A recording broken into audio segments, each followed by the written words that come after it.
Chapter 10. Exception Handling in Java. Usually we believe that a compiled program is error-free and will always execute successfully. But in few cases, the program can terminate while it is executing. For example, if we have written a program that connects to a particular website and download the web pages, under normal conditions, the program will execute as expected, but suppose if the program is executed in a computer where there is no internet connection, then the program will produce unexpected output. There can be similar situations when we are dealing with files. For instance, the program tries to modify a read-only file or it tries to open a file that does not exist in the system. Such cases are known as exceptions in Java. The exception results in an abnormal execution and it may lead to abnormal termination of the program. An exception is an indication of a problem that occurs during a program's execution. It usually signals an error. Although exceptions occur infrequently, we must be careful to handle such cases while writing the code. Exception handling allows a program to continue executing as if no problem had been encountered, or it may notify the user of the problem before terminating in an uncontrolled manner. In this chapter, we will learn techniques to handle exceptions in our program, few standard exceptions available in Java, a technique to guarantee that a particular block of code will always be executed, even if exceptions are present in our program. Finally, we will look at a technique to define and use our own type of exception. Types of exceptions. In Java, all kinds of error conditions are called exceptions. Error can be broadly classified into two categories, namely compile time errors and runtime errors. Compile time errors. We have already learnt in previous chapters how to compile our Java programs. A compiler is used to convert source code into object code. If there is a syntax error in the program, we will get a compilation error and will not be able to create the .class file.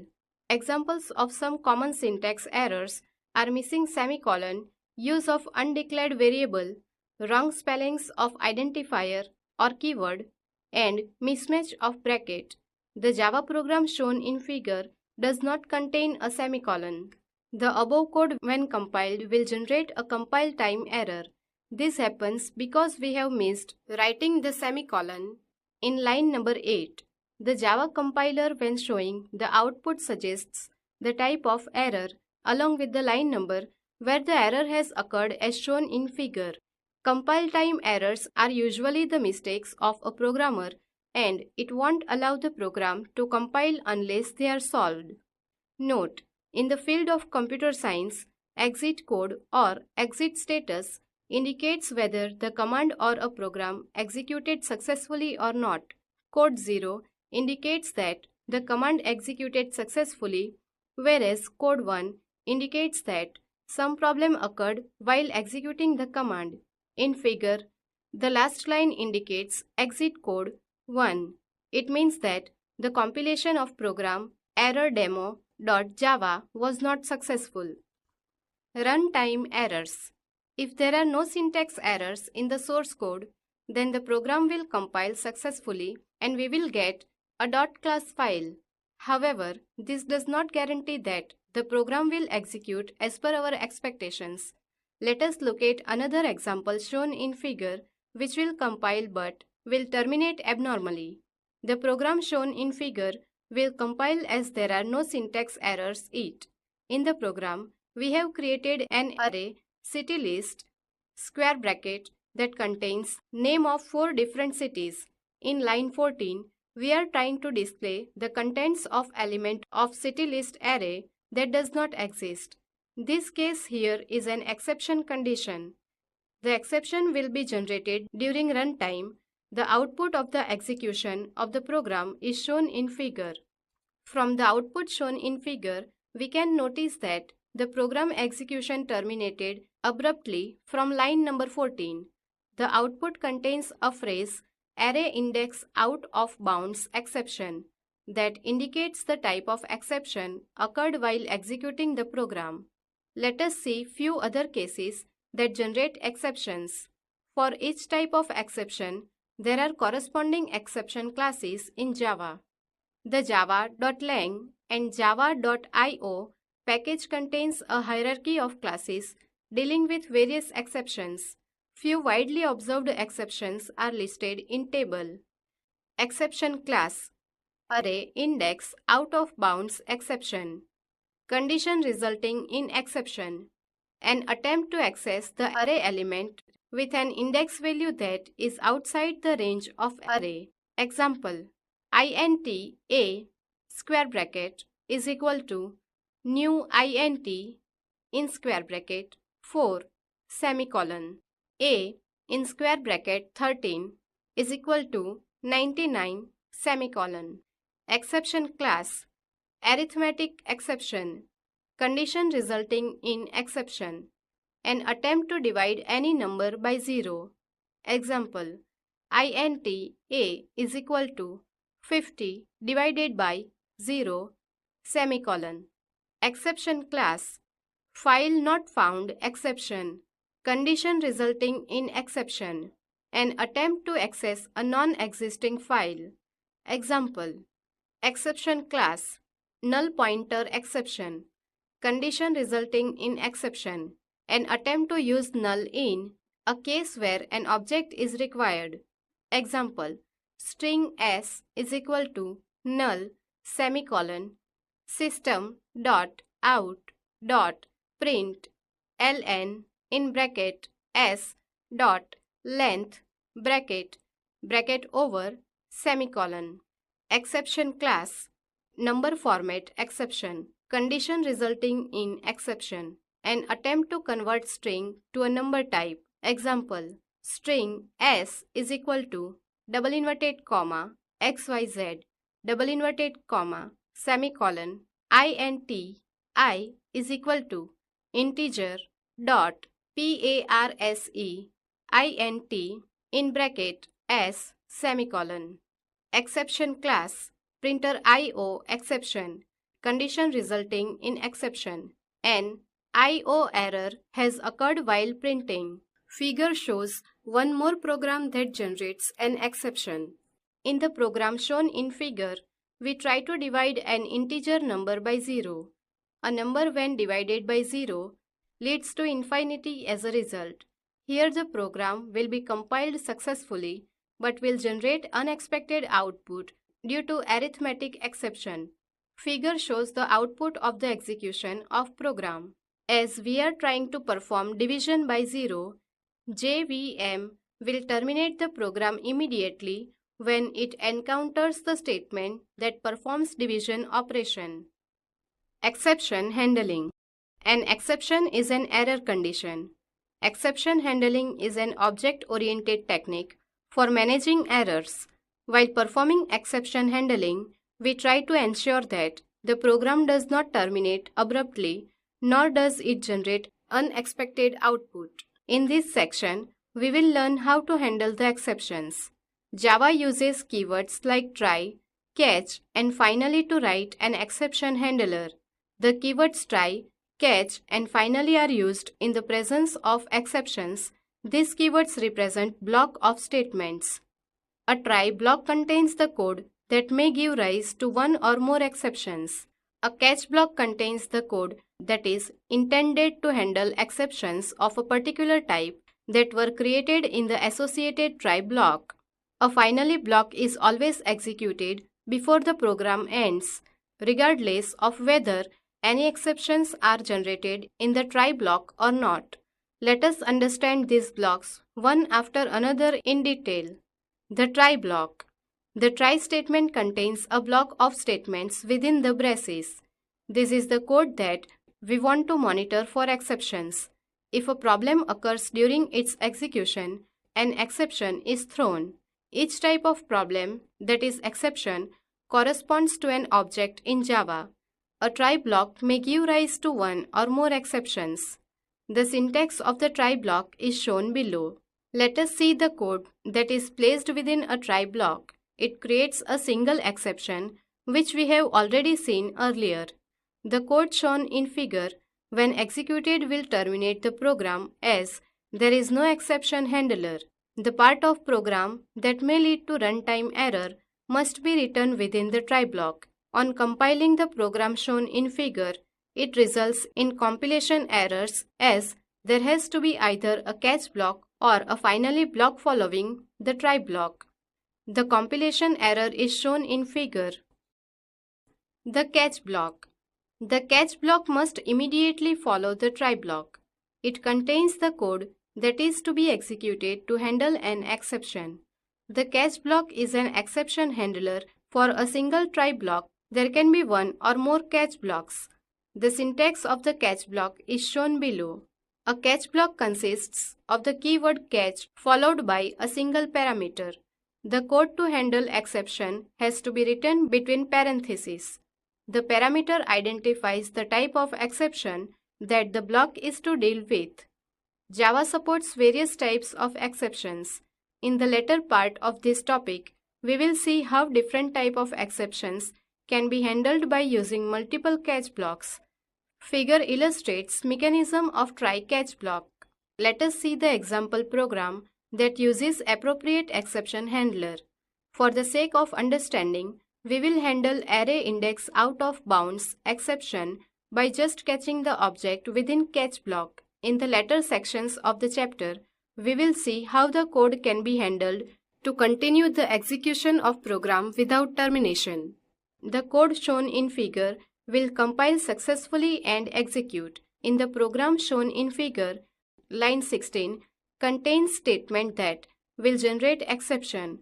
At line 16, we are trying to access the fifth element of an array city list, square bracket. However, the array contains only 4 members.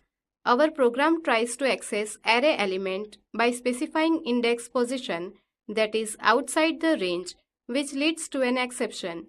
When an exception occurs, an object of type array index out of bounds exception is created and is thrown.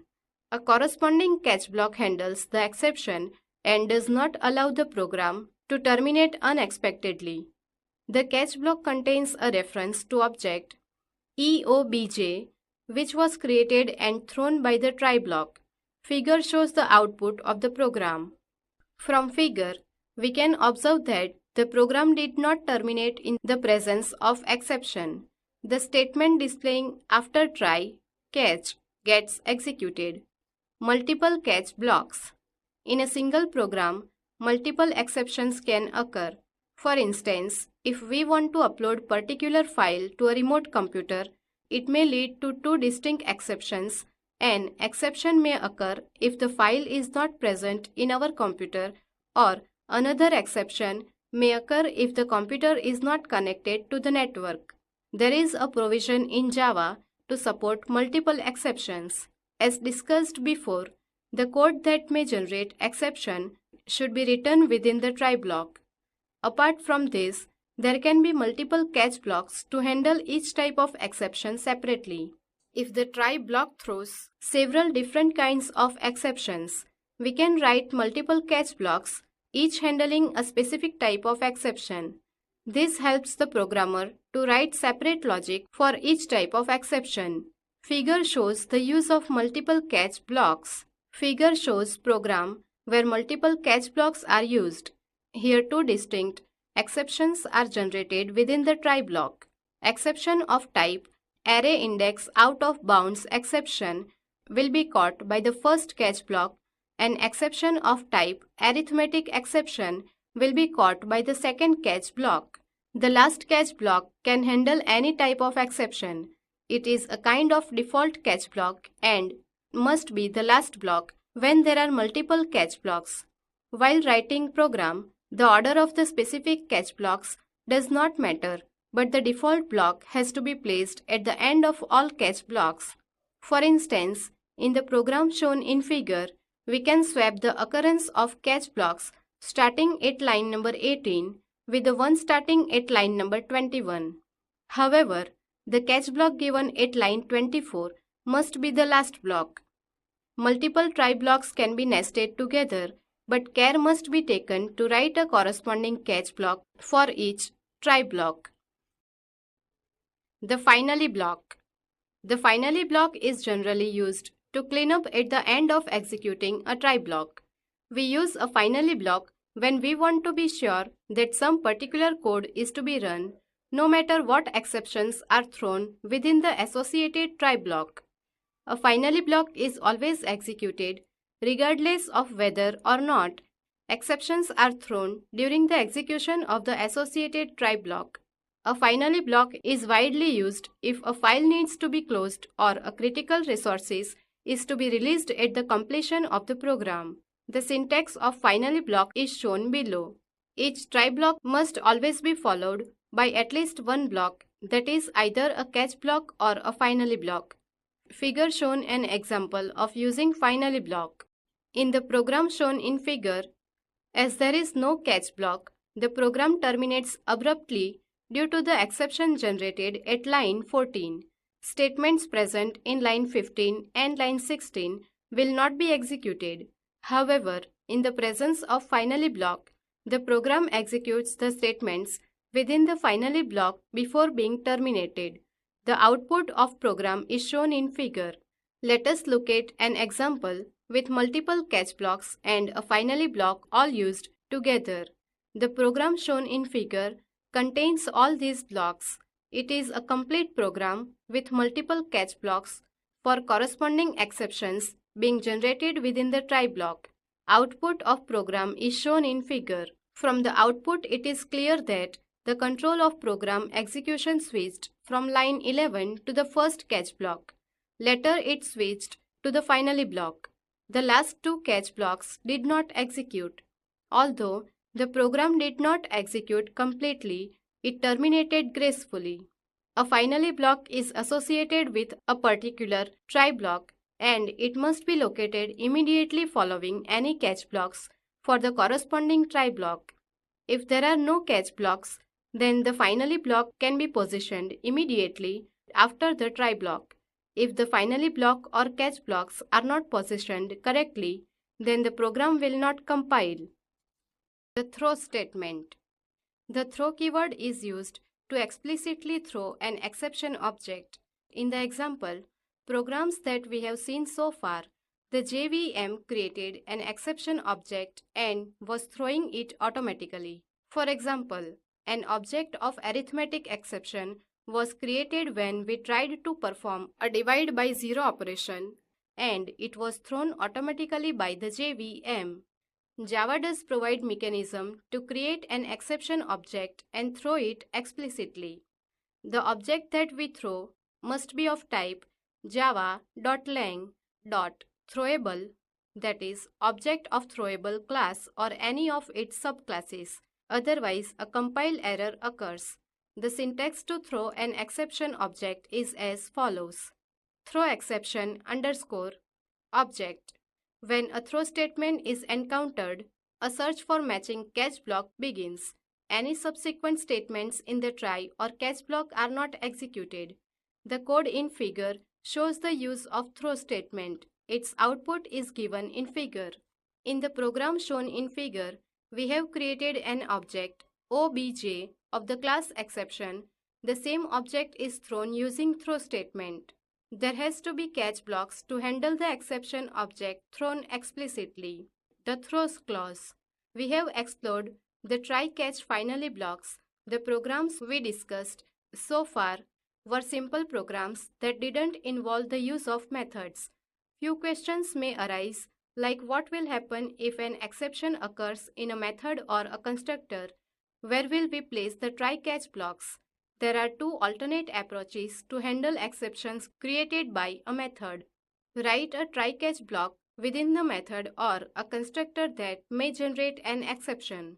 Invoking a method, that is, that may generate exception or constructor within a try block. A throw clause can be used in a method declaration or constructor declaration to inform that the code within the constructor or method may throw an exception. It also signifies that there is no catch block within the method that can handle the exception. When we write a constructor or a method that can throw exceptions to its caller. It is useful to document that fact. The throws keyword is used with the declaration of method. A throw clause can be used in a method declaration as follows. A method can throw multiple exceptions. Each type of exception that a method can throw must be stated in the method header. For example, a method header can be like, the program in figure demonstrates the use of throws clause in the presence of user-defined methods. In the following code, it must be noted that if the method throws an exception object, there must be a matching catch handler. However, if we are catching an exception type within the method, there is no need to throw it. In the program of figure, we have written a method perform division, bracket, an arithmetic exception object will be generated in this method. The method perform division, bracket, is called in the main, bracket, method of our program.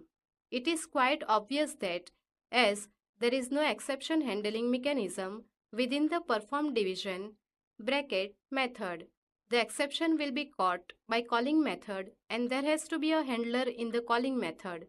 Similarly, there can be exceptions within the constructors of Java class. Creating custom exceptions. Java allows creating our own exception classes according to application-specific problems. For instance, we are writing a program to generate a mark sheet in which the user is asked to enter marks of different subjects. The marks must be in the range of 0 to 100. Suppose if the user enters negative marks or the values is above 100, then the program must generate an exception. Such kind of exceptions are application-specific. Java does not provide built-in exception classes for application-specific exceptions. We can create user-defined exceptions by creating a subclass of exception class. These exceptions can be thrown explicitly using the throw statement. However, it is required to catch this exception and handle it accordingly. Let us see a program code that creates a custom exception to validate the marks. The program shown in figure accepts input from the user. We have used java.util.scanner class to accept input from the keyboard in line number 21. The next int bracket method of the scanner class helps in reading integer input from the console. We will discuss the functionality of scanner class in the next chapter that deals with files and I/O. Here we have implemented two classes. An additional class is required to create a custom exception. The class InvalidMarksException extends exception class of java.lang package. It contains a single parameter constructor that accepts string to describe the type of error. In the main method, the business logic is coded, that is application specific, that ensures whether the marks are in range or not. If the marks are not in range, we create an object of type InvalidMarksException and throw it. There has to be a catch block to handle this exception. This program will not proceed unless valid marks are entered. In case if the user enters invalid marks, he or she is asked to keep on re-entering until the input is correct. It must be noted that try-catch blocks are used within a do-while loop. The output of the code is shown in figure. Note: SCITE is an editor to type the programs. If the program accepts data from the keyboard, it is advisable to execute the program at command prompt. However, a simple program that does not require user interaction can be executed from within SCITE editor. Advantages of exception handling. Throughout the chapter, we have advocated the use of exception handling in Java programs. By now, it must be clear that a good program must always handle exceptions rather than the program being terminated abruptly. Let us briefly look at the advantages of using exception handling in our Java programs. Few advantages of using exception handling in Java programs are listed below. It allows us to maintain normal flow of program. In the absence of exception handling, the flow of program is disturbed. It allows Writing separate error handling code from the normal code. Error types can be grouped and differentiated within the program. Assertions can be used to debug the program before deploying it to the clients. It provides an easy mechanism to log various runtime errors while executing the program.